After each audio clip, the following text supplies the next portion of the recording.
The shortest distance between 2 points is always collaboration, is always partnership.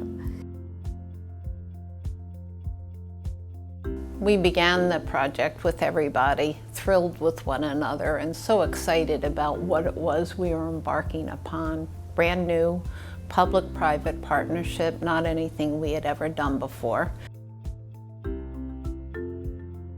We began to work with the partners who we'd already been working with on affordable housing developments to say, how can we better align our work? Well, the early conversations really dealt with this concept. Could this be done? Could a private institution in the city form a private-public partnership that could work? In the beginning, everyone was a skeptic. I was a skeptic, everyone was a skeptic. Nobody had ever done it. One of the things that we've learned is that co-location doesn't by itself equal coordination or collaboration. There were so many different dimensions to this: the design, the programming, the use of the land, the financing of the project. Very different cultures, very different operating styles. Some of us approach issues from the neighborhood level, some from an institutional level, some from the governmental level.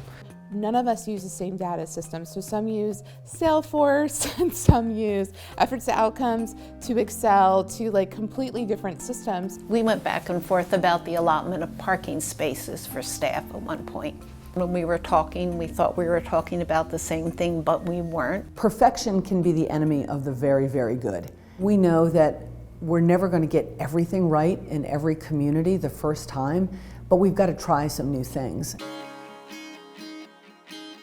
It's just critical that the leaders in these organizations understand and value that partnership. What has made it work is that we're all committed to stay at the table until we find the third way. I think having trust early on is critical. And you develop trust by getting to know each other, by being honest, by being forthright. A strong point for us to come back to what our vision is around creating this healthy neighborhood, and then working with the coalition and working with the partners around understanding the vision. And in about year 3 or year 4, you will have felt you're doing a whole lot of work and you haven't seen much change yet.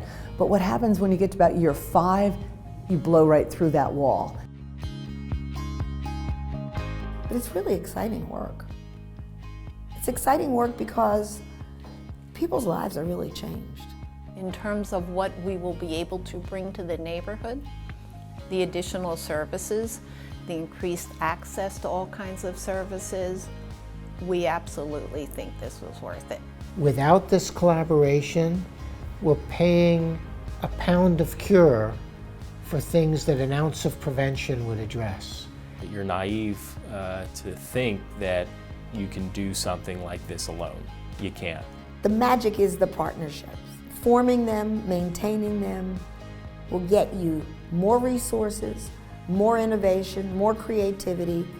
And if we can get out of the silos that we've been in, I think it's going to be much more effective. And I think we've got a great opportunity now. So I think it's that intersection that is what the driver and what will really change communities for forever.